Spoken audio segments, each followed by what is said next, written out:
be a general guidance reading that I was guided to share with you guys. So this whole spread just like blew me away. How it just came together and how the messages just flowed. I wish my table was big enough so I can actually show you how the cards were placed, but it's kind of hard to. Um, but yeah, so I'm going to go ahead and tap into the energy of this reading. Holy Spirit, if it is something that I'm not supposed to say, anything that is out of alignment or out of order with what you are saying, I bind it and I block it from coming through. I pray to only hear your voice clear and use my discernment clearly and accurately. And I pray that whoever this is meant for, that they take the message and also take it to you to discern whether this is truly for them and what is it that they're supposed to apply or take from this message moving forward. So, amen and ashe. Let's go ahead and get into the reading. So, Spirit had me take notes of this because I pulled this spread and it just came out, and I'm just like, whoa, like this is a lot of information. So I wrote down that God is bringing a union together between two people. And the two people, I have the Queen of Pentacles and the King of Wands that came out. It doesn't have to be earth and fire energy. It definitely can be specific to someone out there. Could be an Aries or Leo with the Seven of Wands. But it doesn't have to be. It could also be Capricorn energy as well. But like I said, it does not have to be. Um, but I'm getting that this union between these two people, they're very stubborn in their own way. The feminine is very focused on money and stability, or maybe her health and well-being. And I say her, but it doesn't have to be a female, excuse me, but feminine energy, more of the feminine. There's still a lot of fears. There's a lot of fears that still surround this feminine, and that was one of the cards I forgot to put up here, was the Nine of Swords. The Nine of Swords did come out. Let me see. Here it is. Okay. The Nine of Swords did come out, so I just want to put that out there. So the feminine energy is still dealing with a lot of fears and a lot of regrets surrounding love that she's currently dealing with, the feminine energy. The masculine is more so looking towards the feminine, but they have too many battles that they need to currently face right now. They may be dealing with a lot of spiritual attacks or a lot of people attacking them or coming at them. Both parties are trying to find or maintain balance in their lives right now. Um, I'm getting that they may have to make a major decision to free up their space for this connection to really ground itself into the physical, or to at least find its stability. The divine offer still exists, but I feel like the feminine mainly needs to free up their space, as the masculines are mirroring them through hesitation of either pursuing this connection or putting in the effort due to the feminine still holding on to something else or someone else. Okay. Another thing that I got was that the Most High has a whole divine team of helpers that is ensuring that destiny unfolds as it's ordained to. Okay, so there's different divine helpers assigned to this connection. Um, so I'm getting that change is inevitable, as in an ego death or some type of death of the old, which is being encouraged in order to move forth to a new successful beginning and this blessed union. So I'm getting that there's a cherubim, a cherub spirit, cherubim angelic energy that is in charge, or holds the knowledge of all the life lessons in this season and in past seasons that need to be learned or have already been learned, and how this karmic energy is going to be distributed. So any lessons that both parties are learning or have already learned, this cherubim is already aware of that. They know what the lessons that they need to learn and give out for these two to learn. I'm also getting that the karmic distribution is saying like the fruits that you bear, the seeds that you planted, and what you get moving forward in the next cycle. What type of fortune are you receiving? So I'm also getting that there's a spirit of freedom, a divine force that represents freedom and liberation, that's encouraging both parties for to be receptive to this divine offer of stability and longevity with the Ace of Pentacles. Also being open to financial opportunities and fresh starts together and individually, mainly for the divine feminine energy, I feel too. There's also a spirit of strength and resilience that is supporting both parties and standing in their truth and seeking truth as it brings victory. Even if the truth is going to hurt in the beginning, it also is implying that someone needs to stand firm with their decisions, especially around cutting ties. And I feel like this is the feminine's lesson, most likely, because it's on her side of things. So you have the Justice card, the Ace of Swords. You also have the Nine of Swords. There's something to do with partnerships and connections. The feminine is being tested in honoring their truth and not straying away from that truth by also cutting out karmic agreements, karmic unions and relations, and choosing to honor thyself and the divine contract that is their divine destiny, their divine plan. There's also a spirit here of courage and honor that is assisting with facing fears and releasing toxic patterns with this devil card here. Addiction, spiritual deliverance, which brings power to overcome the enemy and their agendas, the dark agendas. The letting go of a false connection or connections, karmic ties, spirit husbands and spirit wives, false counterparts, basically.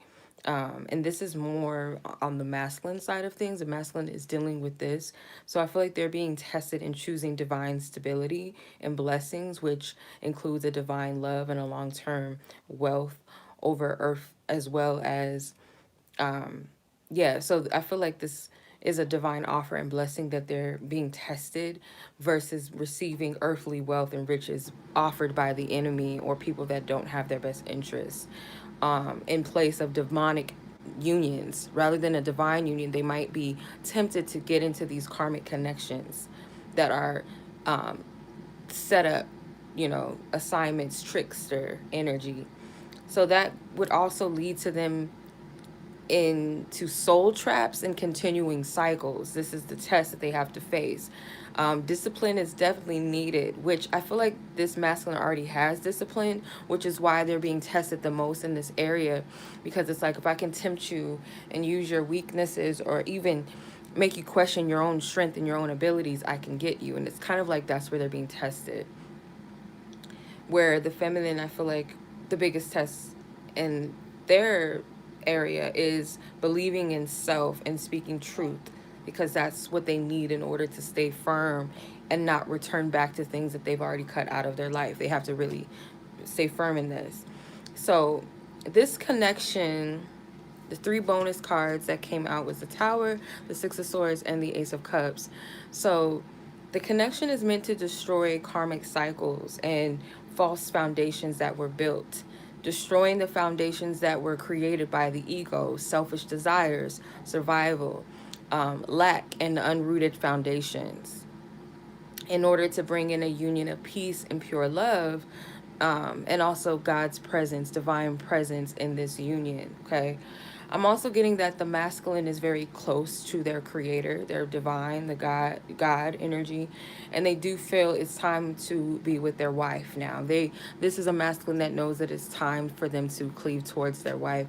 And I heard the scripture, Mark 10:7. It says, For this cause shall a man leave his father and his mother to cleave to his wife, the mother and father being the divine creator of all, the masculine and feminine principle of this universe, being ready to venture off, not leave the relationship and our connection to spirit, because we can never, detach and part from that. But it's more so saying, to be ready and prepared to move towards their mate, being ready to leave. I'm also getting that the feminine is very close, has a very close relationship to God as well. And as being presented to this masculine as favor from God, she's a gift to this masculine. A lot of feminines, I feel like, has to still learn or has already learned the lesson in remembering that they are the prize and the gift as virtuous women or virtuous. You have to see yourself as that gem, that precious jewel that is sacred, if you are a virtuous woman, if you are a good woman, a divine feminine, a true divine feminine. We don't just call ourselves divine feminines because it's a cute title or because we know a little bit about some spirituality. Divinity, divine feminine, the word divine means to be God like. So that also getting into recognition of what God is and the essence of what a God is of a higher authority and power, not a false God where it's all about worship and false glory and power over others. A leader is a compassionate person as well as they are authoritative and they are firm, but they have a heart.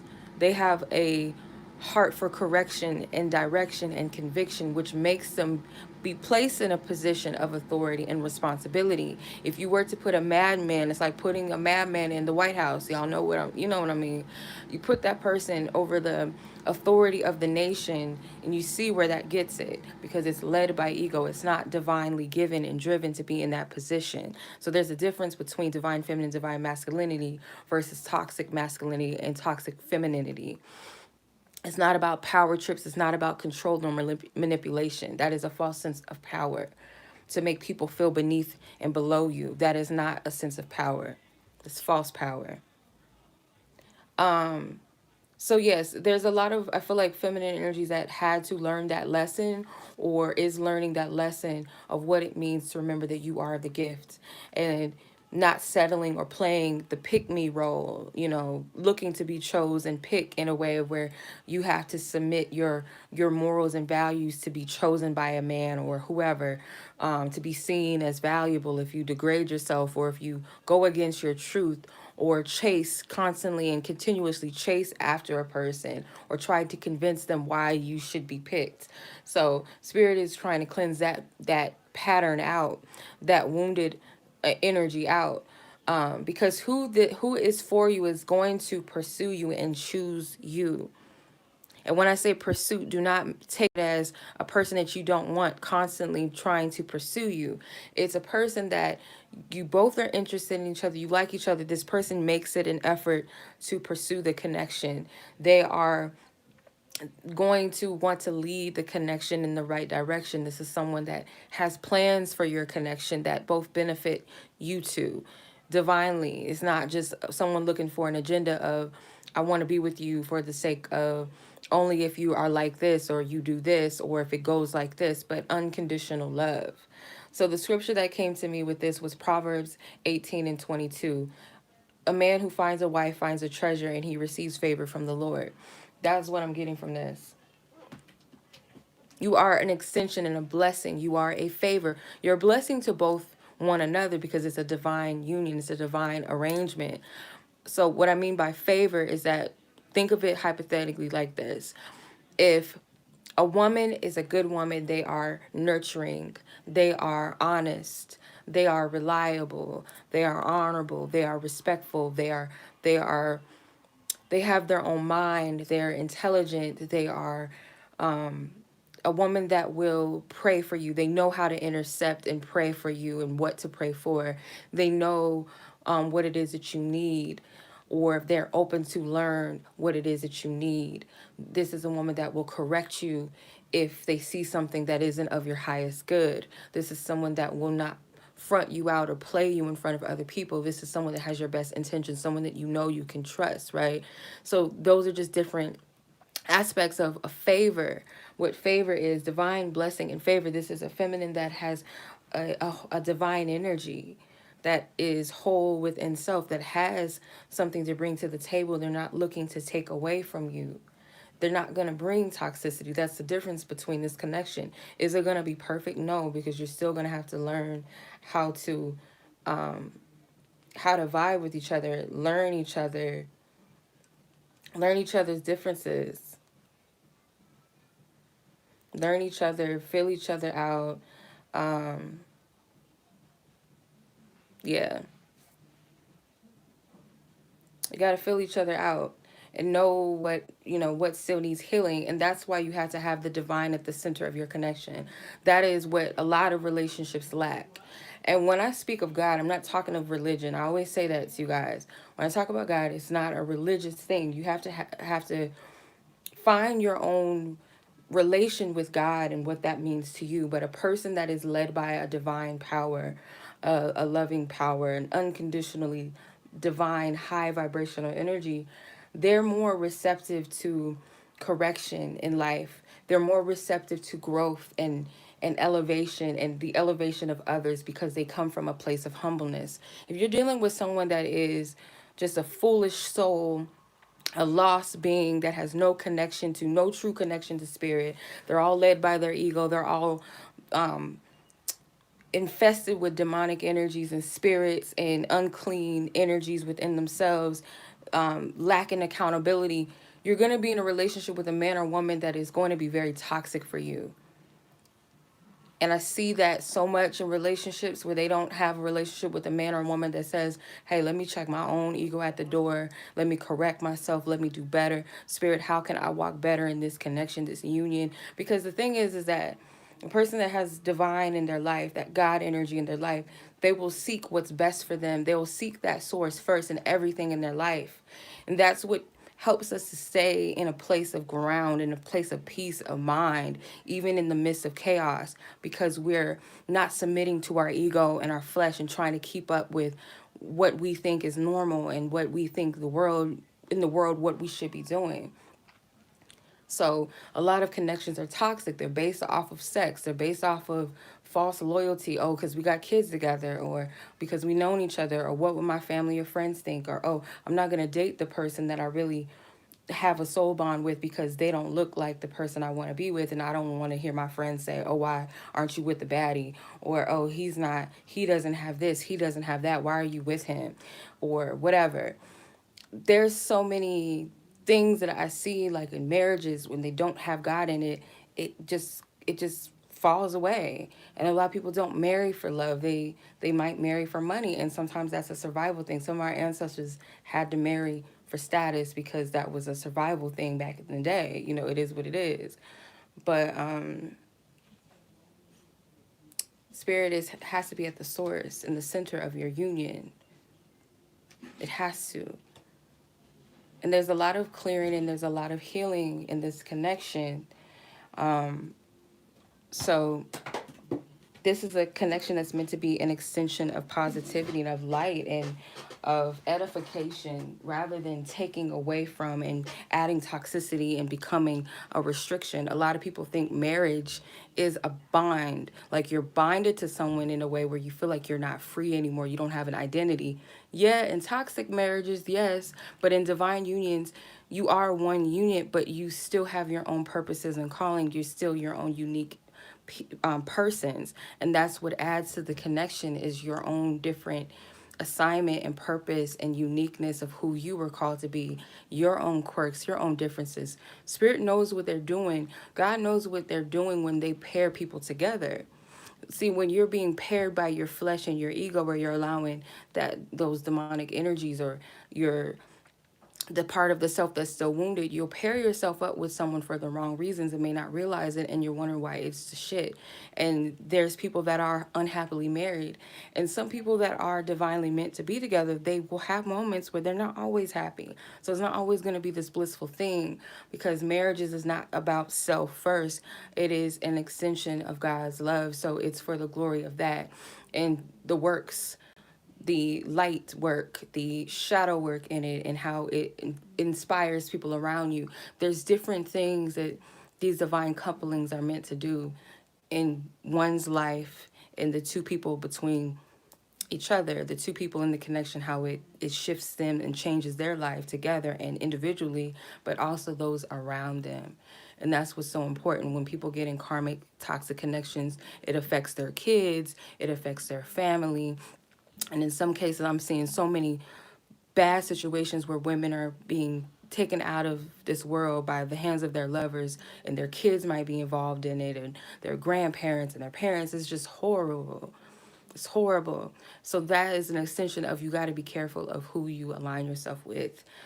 You don't want to be in a cycle with spirit husbands and spirit wives thinking that this person is meant to be your one. Oh, this is my twin flame. This is my soulmate. And you wasted 4 years of your life with someone that was just a karmic tie, or someone that was assigned to your life to keep you stuck in a loop or keep you from freeing yourself of those energies or those spirits or those wounds that you were supposed to clear, and keeping you from the person that is meant for you. So I have to keep it all the way just clear and just straight up, you know. This isn't about religion, but it is about spirit. I am in love with talking about God and spirit, and yes, I do resonate with the Bible, but I relate to it in a modern sense. In a spiritual sense, is not for doctrine and to force people, but if you believe in light versus dark, it's the same concept of that. There is a divine creator, you call it the universe. You have to think of what universe would want me to be in a relationship with a toxic person, or to keep me in a constant loop of the same things, no progression, no growth. And it's a trick to think that after all this time, this person is finally just going to get it and change, or they're going to finally choose me over this person. If it's, you've had to just beg and wait and you've settled and there's no progression. And some people are okay. They don't want to do the spiritual work. They don't want to. They want to hear how this person's coming, but it's like you're in love with the fantasy. There's no growth. There's no progression, not even in yourself. You say it because you're into crystals and you're into numbers and all of that, but you're not connecting with the fruit of it, the root, the spiritual aspect of these concepts. And how is it helping you? How is it edifying you? Is it? Is it really? Because these things are just tools. I can learn how to use the tarot and read it all day, but if it's not edifying me, if it's not helping me learn about myself, or to communicate with God and correct myself, or to help others heal and find their power in themselves, or to get clear on where they're at in life, it's just a tool. It's just some cards. Same with crystals. They have healing powers, but if I don't utilize them to help me heal, then they're just there. I can see synchronicities all day, but if I don't tap into the energy of what that number is saying to me and apply it to my life, what does that matter? I say I want a divine connection, but I'm not applying myself to attract that connection, or I'm not taking heed to the fact that, yeah, I want that connection, but who I'm dealing with or who I'm interested in may not be that.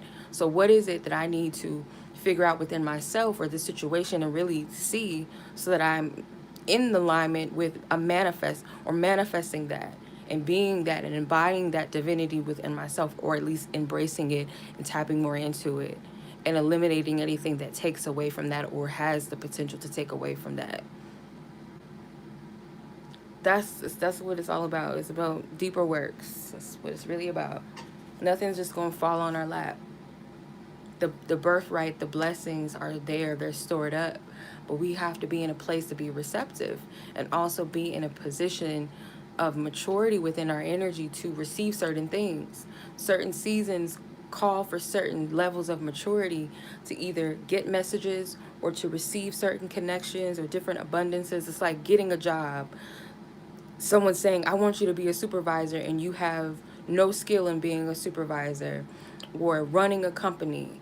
Sometimes you might be qualified for something that you think you're not ready for, but let's say you had the training for it and you're ready for it now. You're ready to be promoted. There's a difference between someone that doesn't show up to work on time, does not try to excel in the workplace, and then all of a sudden somebody's like, yeah, you're going to be a supervisor. What good would that person be in that position? They're not ready to be in that position. You gotta think of it that way. We want divine unions, but are we in a space within ourselves where we can handle that right now? Okay.